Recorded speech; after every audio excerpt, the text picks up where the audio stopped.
Welcome to episode 19 of Reverse the Relapse. I have a very, very special treat for you. You are going to meet Lisa in this episode. And Lisa had weight loss surgery last year, and her eating habits started to sneak back in, leading to sabotage. So listen as she went from feeling like a failure and worried she was going to waste the thousands and thousands of dollars from the weight loss surgery to now being version 2.0 and feeling free and calm and enjoying her life without feeling consumed by food. So enjoy this important interview. You're in the right place if you're ready to stop the sabotage and weight regain post weight loss surgery and start losing again. Hi, I'm Georgie Beames. I'm a psychologist who specializes in the area of emotional eating, sabotage, and weight regain for weight loss surgery patients. I work both in a weight loss surgery clinic as well as supporting women online to reverse the relapse. I honestly believe that psychology should be a mandatory part of everyone's weight loss surgery journey. Your body has had an upgrade to version 2.0 after surgery, but your mind has been operating at version 1.0. You're here to update your mind to match your body and get back on your weight loss path, and I'm here to help you. Okay, so hello everybody. We have a special guest today, which is the lovely Lisa, and we're going to hear from Lisa today in terms of her relationship and history when it's come to eating and her weight, both pre-surgery and post-surgery. We've been working together for around 3 months now and clearing a lot of those blocks that were getting in her way, leading to sabotage, and she's gone through some amazing transformations over the last few months that we're going to hear about today. So welcome, Lisa. Hi. Hi, Georgie. Hi, everyone. So maybe, Lisa, just tell us a little bit about you. Sure. So I am a mum of three. I'm currently studying nursing at the moment.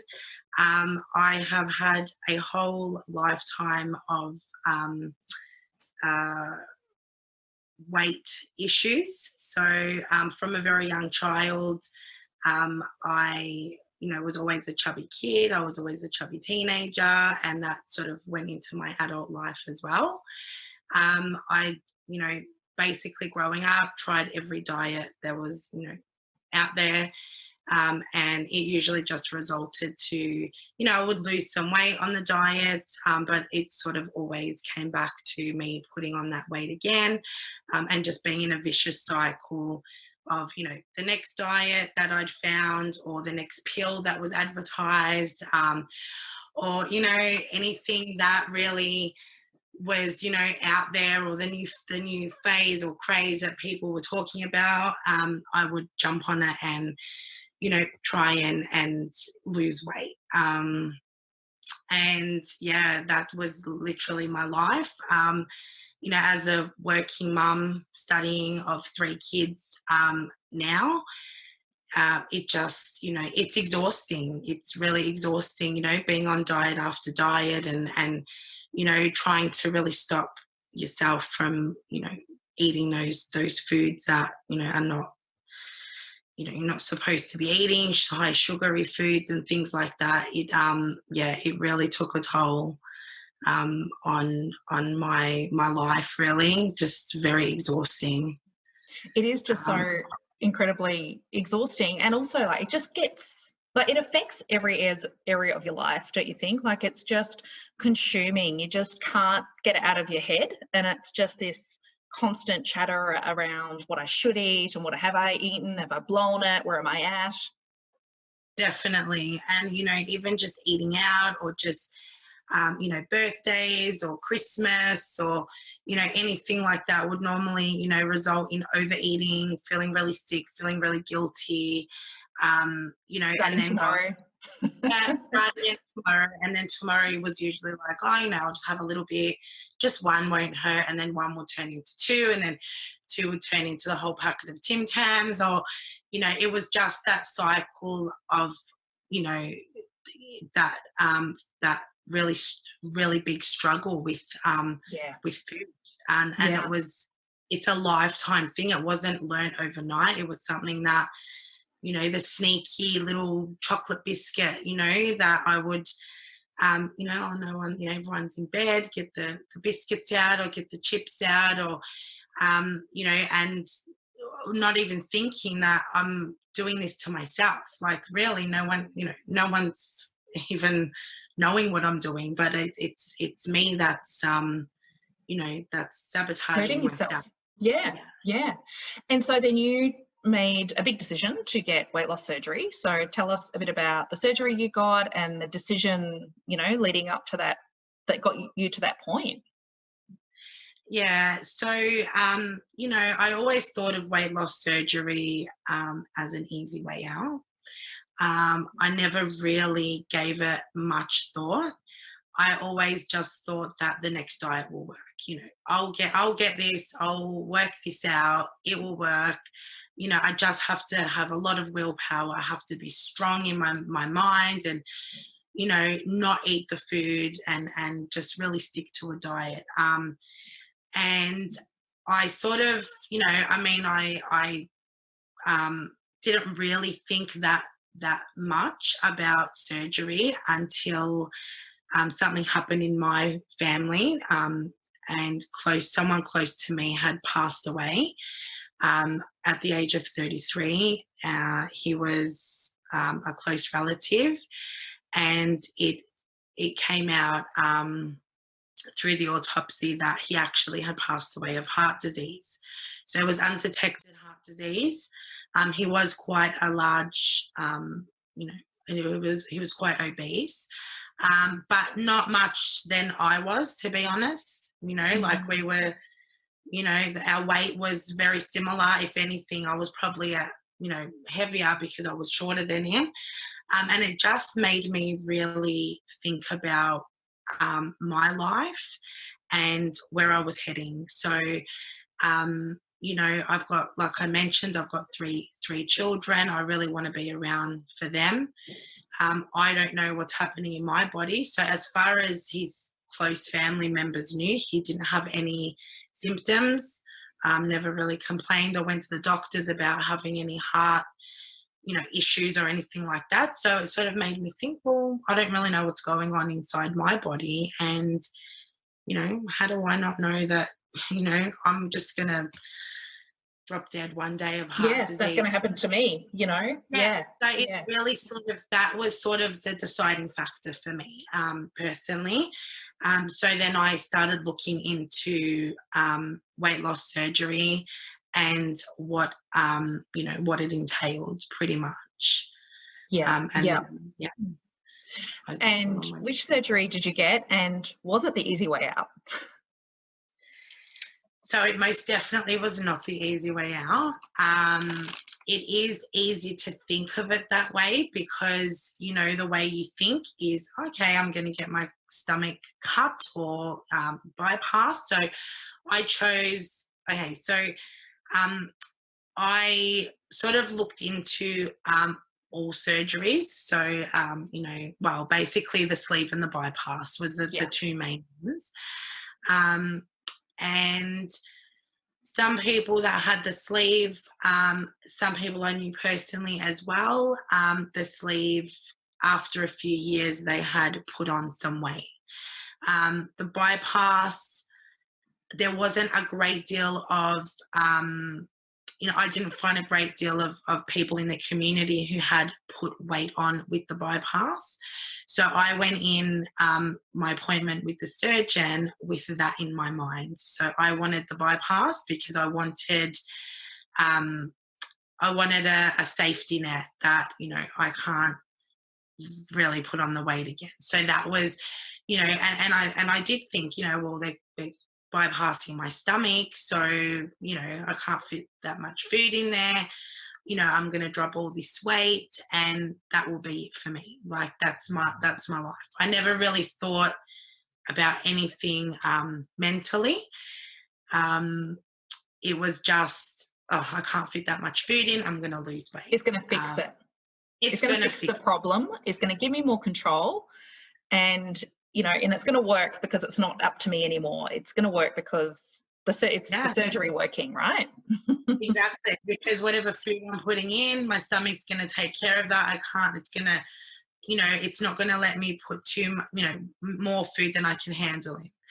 Well, let me tell you, that was a very big misconception of what surgery is about, because it most definitely was not that. So I basically saw the surgeon, and I said, right, I want the bypass. And he said, okay, hold on. Like, let's just take a step back. Yeah. Questions about my eating habits, and everything like that. And I explained all that. And he said, I really think that the sleeve would be the best fit for you. So I was overweight. I wasn't. I was obese.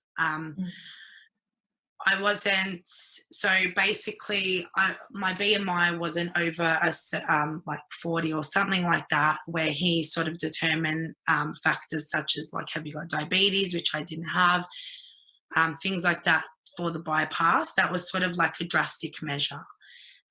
He said the sleeve will, you'll need to do some work with your mind in order to keep the weight off. Well, I didn't want to do that. Like that, I just said, well, why can't I just have the bypass? Like, Just and he fix said, it. yeah, just fix it. And he said, no, he said, the bypass you still need to do work with your mind. Like, it doesn't matter what surgery you get. The bypass might take longer for you to put on the weight, but at the end of the day, it's still possible. It's not, if you don't work with why you've, been overeating and why you're in this position, why your weight is this now, then it doesn't matter what surgery you have, you will put on weight. So I sort of went away and I was a bit upset, to be honest, because I just wanted the bypass. I just wanted Burst him your to, bubble a bit. yeah. And I was really upset. Like, I'll be honest, I was actually in tears when I left, because I just really wanted the bypass. I just wanted that even if it was going to take longer to put on the weight, I'll take that. Like, I just wanted a quick fix. But he left. When I walked away, he did give me some information about, getting your mind right, and really focusing on the why rather than just fixing the problem. And I did read up a little bit about it, but still in my mind, I went back to him my next appointment and I said, okay, fine, let's just do the sleeve. But really in the back of my mind, I still had that failure. Like, I still felt like, fine, do the sleeve, but I know it's not going to work. Like, I know I'm going to be one of those people that puts the weight back on. I'm going to be one of those people that comes back to you for the bypass in 3 years. That's, without saying it, that was what was in my mind when I had that second appointment with the surgeon. So, and that's exactly what we cleared in our time together too, right? Yes, it was, definitely something, a block that and a really limiting belief that I felt that just a quick fix, like something needed to fix me quickly. Yeah. Which isn't true. Yeah. So how long ago did you get surgery, and then when did the sabotage start to sneak in for you? So I had surgery on the 10th of October last year. So I'm technically still in my honeymoon period of the 12 months of surgery. To be quite honest, I really think that it didn't take long for the sabotage to sneak back in. So once I found those foods that would slide down easy, such as chocolate mousse, chocolate chocolate in general, can suck on that, it goes down like, a liquid. Once I found that, I can actually eat this stuff, There's um, workarounds. yeah, that's exactly what I would do. So, sometimes, and I mean, I'm not proud of it, but it's the truth. Sometimes at lunchtime, I would have just a little roll of chocolate because it made me feel happy. Like I felt like I got happiness from it. I felt fulfilled. It ticked all the boxes in my mind. Like I was like, oh yeah, it went down. It's only a little bit. It won't hurt me much. But I felt that, and then it's sort of the sabotage really start to sneak in with, old habits, sitting on the couch again, sneaking those, that biscuit. Even if it was only one biscuit that I could fit in, I was still having that one biscuit. And so I think really it was probably about 4 months into the surgery where I really felt that those old habits were like not even, like I almost felt like I didn't even have the surgery. Like I was just eating the way I was always eating, just in smaller amounts. Yeah, and I think this is important, excuse me, for anyone that is thinking about surgery or even booked in for surgery and waiting, is that, pre-surgery, and I'm sure you felt the same way, that this was the permanent solution and I'm going to be perfect with my eating. Why would I go ahead and, pay all this money and, do all this work and have this actual, invasive surgery and then sabotage it 4 months or 6 months or 12 months later? But Exactly. it happens. So can you, share a bit about some of your thoughts behind that? Yeah, well, that's right. And the guilt, then you get the guilt of, I've paid so much money for this surgery. And the worst thoughts are, I'm wasting my money. It's a lot of money to, I mean, it's not just about the money, but it is a big, Yes. Big investment. Yeah, it is a huge investment. And then once, you start to then start eating that way again, you just, I personally felt like just a failure. And I was like, well, I've undergone, I've got scarring on my body. I've gone into the hospital. I've, been away from my children for days. I've, had to learn to eat a certain way. I've paid all this money and I'm still sitting on the couch eating a chocolate biscuit. Like, what is wrong with me? Why am I doing this to myself? But you sort of push those thoughts away. So even though I did think that, I would always sort of go, well, it's only one. It'll be fine. I'll start again tomorrow. Yeah. And then tomorrow would come and it was those old patterns again where tomorrow, would only last, maybe I'd have a healthy breakfast and then by lunchtime I was eating the chocolate again. You'd be good in the morning. You'd start off the day being good and then it would slowly kind of unravel after that. Yeah. Exactly right. That was the pattern, and that was where I knew in my heart, in my mind, that I really needed to do something that I'd never done before, because otherwise all this work that I've done and on all this, money I've spent and time invested and is all going to be a waste of time. And so what got you to a point, because I think that's so important. I think so many women here can relate to exactly what you're saying, and thank you for being so honest and open, because it does really help.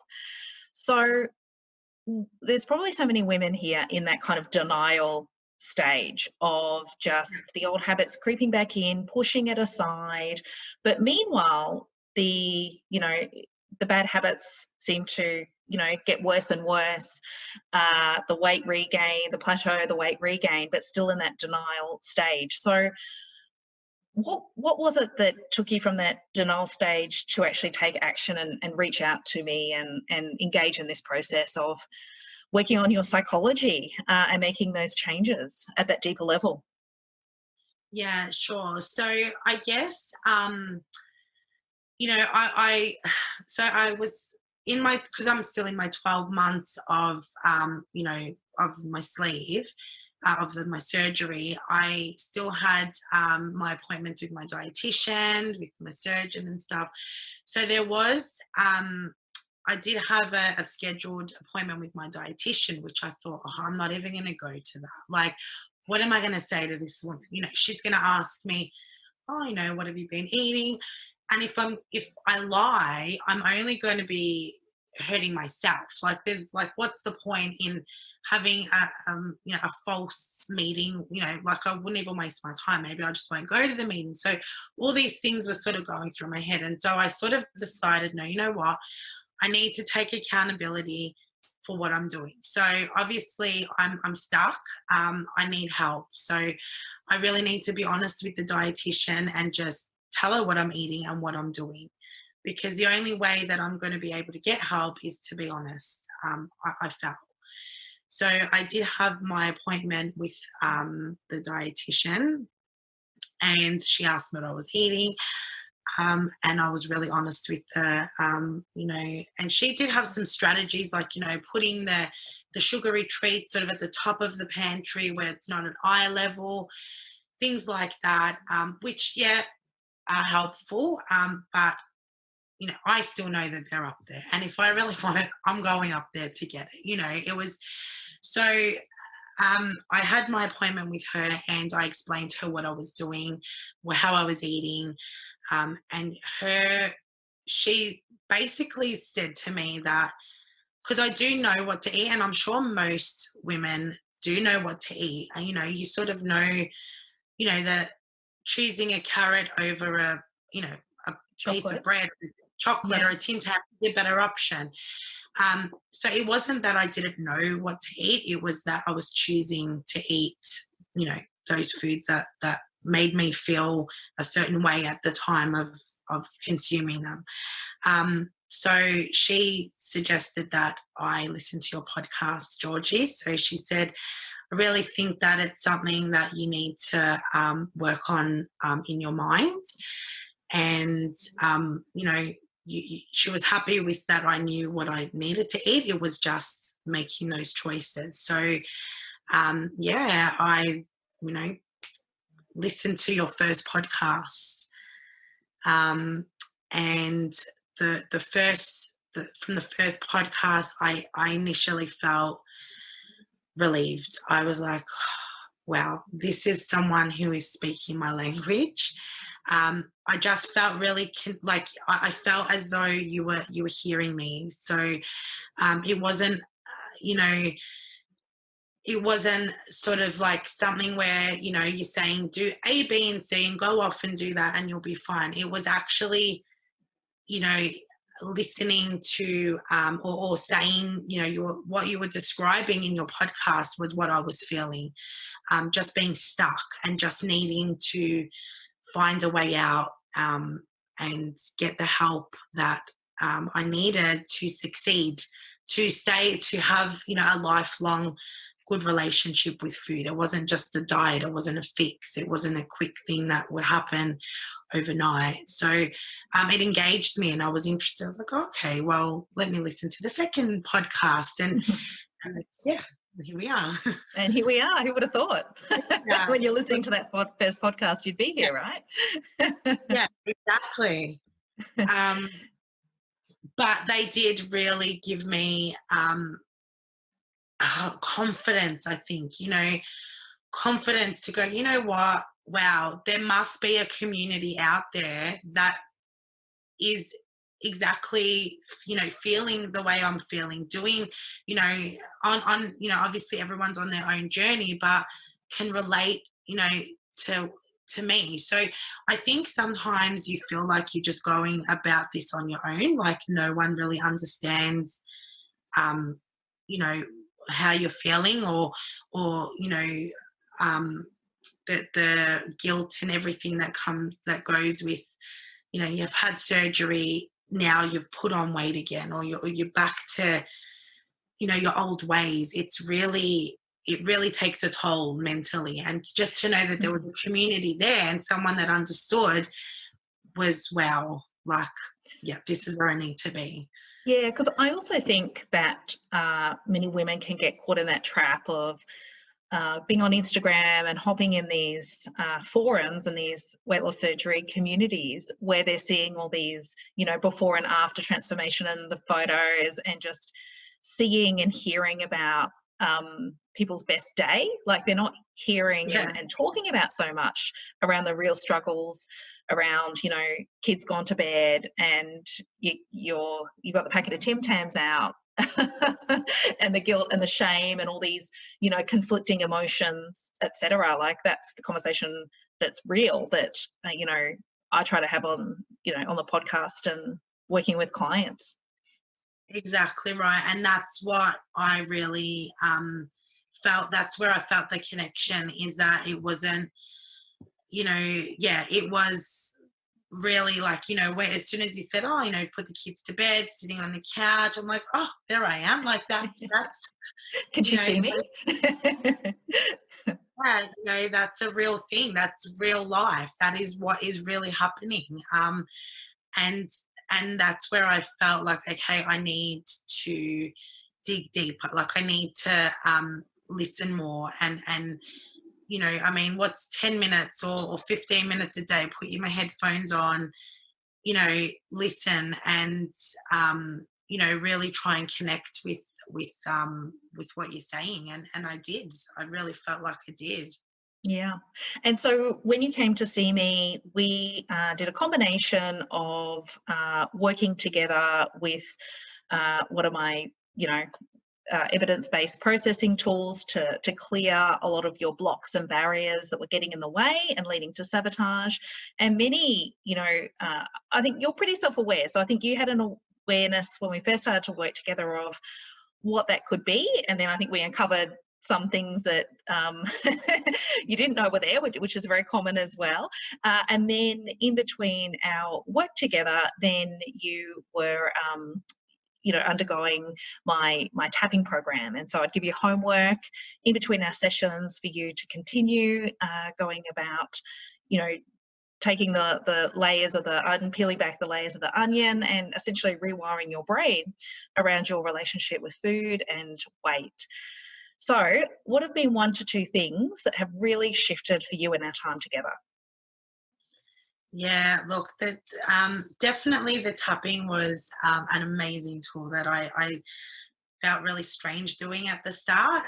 But I actually feel like I now daily, if I haven't done it, it's like, oh, I'm missing something today. So that's an amazing tool that I've definitely learned a lot about. 2 of the things that I guess would, that I most that the most impacted me, I guess, was my relationship with food. So, the food is not controlling me anymore. I can walk into a room now, if there's donuts and chocolates and chips and, if there's a party sort of setting, I previous to me doing the work, I would automatically go, donut, chocolate. I would scope the room to see what I'm going to eat and I hope that jam donut doesn't get taken first. I really want that.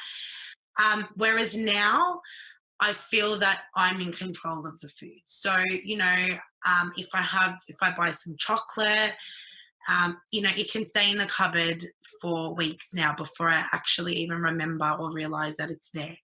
I still have chocolate. It's not like I it's not a diet. I'm not on a diet, but it's I don't need it to, to push down feelings or I don't need to eat it. It's not something that's controlling me anymore. It's something that I can control. The guilt also around, if I do choose to have some chocolate or, a biscuit or something like that, it's because the choices come from a good place now. It's not, whereas before I felt like an addiction that I just needed to have more and more and more. I feel now that, you know, if I feel like that chocolate, I'll eat it, and I don't kick myself or beat myself up that, oh, I've eaten that chocolate, I've ruined something. No, because, you know, I might not have my next piece of chocolate, you know, for a few days or, you know, a week or something. So it's just like a life skill now that I've felt like I've learnt, which, you know, it's just a natural sort of, yeah, it's just a natural flow now. I don't really, you know, need things, you know, I choose things now. So that's one of the things that impacted me, I think, and it was a big shift in how I thought about food or think about food. The second thing, I guess, is how I feel about myself. So I feel like my the way I feel and see myself has shifted. So I would always sort of, you know, think of myself as the fat girl, the big girl in the group. You know, my friends are, you know, usually were always smaller than me.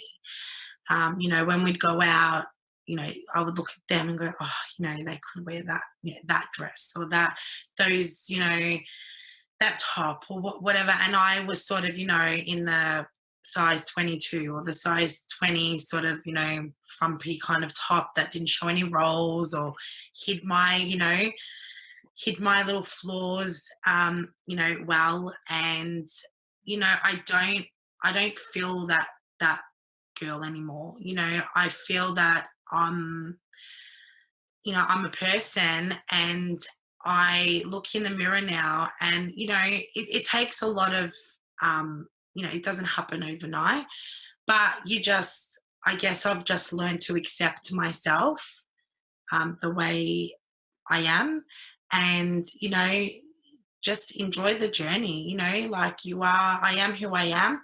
I don't need to, you know, look a certain way or, you know, be a certain way. It's how I feel inside. So I guess, you know, as long as I'm feeling good, and my identity has shifted, so I don't see myself or think of myself as that fat girl in the group anymore. You know, it feels really freeing and really confident. I feel a lot more confident in myself that I'm not, you know, always sort of tugging at my clothes, and it's not because I've lost a great amount of weight, because, you know, I'm like I said, I'm still on my journey. It's the way I feel within myself.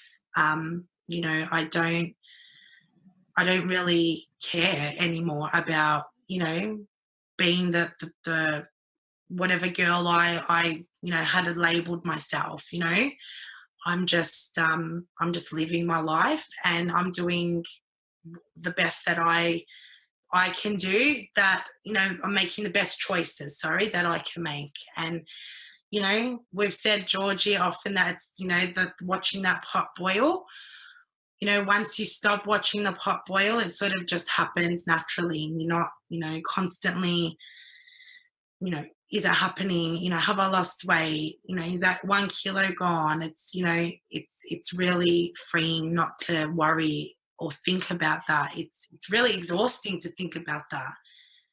And once you stop thinking like that, you actually make room for yourself to feel different feelings, like, you know, oh, wow, this top does look nice, you know, wow, I am looking better. Or you actually, your self-talk becomes a lot more positive without even realizing that it's happening. It just naturally happens.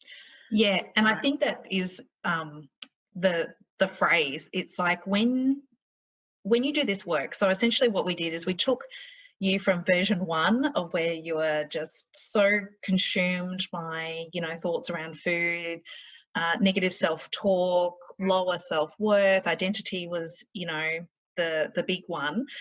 And in our time together, upgraded you to version 2.0. So we shifted your self-worth, shifted your identity to be in alignment with who you want to be and where you want to go, and changed your relationship with food, which is so freeing. But when you do this work, it does feel natural. the changes just happen. Like, you actually sometimes forget where you were when you first started. Yeah, that There's no absolutely. willpower. You're not white knuckling your way through cravings. It's like you just take this pressure, this pressure off yourself. It's kind of like when the version one is like walking around like this. It just is so consuming and gets in the way. You can't connect with people in the same way. It's always there. And we've kind of just gone like this, and it's like, oh my gosh, the sun's shining. Life's great. I feel good. What are we playing today with the kids? Like, it just really is so incredibly freeing, and you then step into a position where you are living your best life. Yeah, absolutely. Yeah, and it's you're always, I guess, you have to check in, though, like, so those thoughts do that. It's not like they just disappear overnight. You have to put in the work, though. Like, Of course. you still have to check in. So when those thoughts do sort of sneak in, no, I'm not having it. Like, you sort of learn to become like that person that you are, or that you want to be. That version 2.0 is who you are, and that other person is not even existing anymore. Yeah, amazing. She's just, yeah, it is really a very freeing feeling. And sometimes I feel like it's the feeling that you have now through our work together is almost what you had hoped surgery would get you, but didn't. Absolutely. Yeah. Absolutely. And look, I guess working, together. So the surgery helps in the sense that, yeah, you can't fit so much food in your stomach. But I guess that I actually feel now that I wish that I probably had have done the mind work first. Yeah. And it may have been, I may have still decided, to do the surgery just for that, that extra sort of, safety net, I suppose. But I really feel like the mind work is, has to be, number one. Yeah. Yeah, definitely. Yeah, completely agree. Excellent. Well, any final advice for any women out there that, they're feeling stuck, they're feeling like where you were, we've only been working together for a short time too. I think that's so important, is that many women think that they're beyond help, or, oh my God, this is like 10 years of work and hard work. And we've only been working together for a short period of time. For you to say to me that version one, like, I can't even like bring up an image of her, I can't connect with her, that's not me anymore, is pretty amazing as well, right? Definitely. Look, to all the women out there, honestly, if you feel that, you're the only one, you're most definitely not. Believe in yourself, I think, is key. So you can't do the work without believing in yourself. I guess you just have to tap into that belief that, another diet, that's not the way. That isn't going to help, because you're always going to come back to, the same place again. It's really connecting with your mind and really believing that you are capable of doing it. It's not and a deserve great to do it too. Absolutely. It's not a great amount of work, Georgie. Like I said, I'm a busy mum. I've got 3 kids. I'm studying. I'm also working part-time, and I can fit in 10 to 15 minutes a day, of, for myself, whether it's listening to a podcast, tapping, just reflecting and just doing some sort of work mentally to help strengthen your choices and the way you think about yourself, and the way there's so many different things that I've learned with you, Georgie. But I feel like it's just the start is just believing that you can do it. Yeah. Anybody can. It really is. Anyone can change. Part of being a human being. Yeah. Exactly. And, I guess that everyone would start with the belief that you can't, that, it's too much for me, and it's not, I'm going to be that one person that, can't do it. But it's not true. It's just not true, Yeah. And I think you realize how many stories we tell ourselves that are just made up in our head, right? That hold us back, with that being a big one. Yeah, and that's, it is. And through the journey that I've learned that, that those stories that you do tell yourself becomes your reality. It is, and you do believe that, but you can reverse it and tell yourself the real stories and really believe that the good things that will come out of it will happen. You just have to start with that belief that, it is possible. Definitely. Yeah, absolutely. Well, thank you so much for being here and being so candid. I think it's so important that we continue to have these type of conversations. There are so many women out there that will resonate and really appreciate, like, they needed to hear the message that you've shared today. So appreciate it. And I'm so happy for you in terms of your transformation.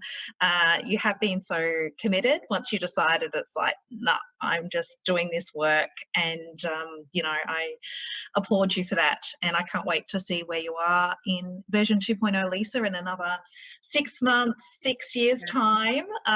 It's look out.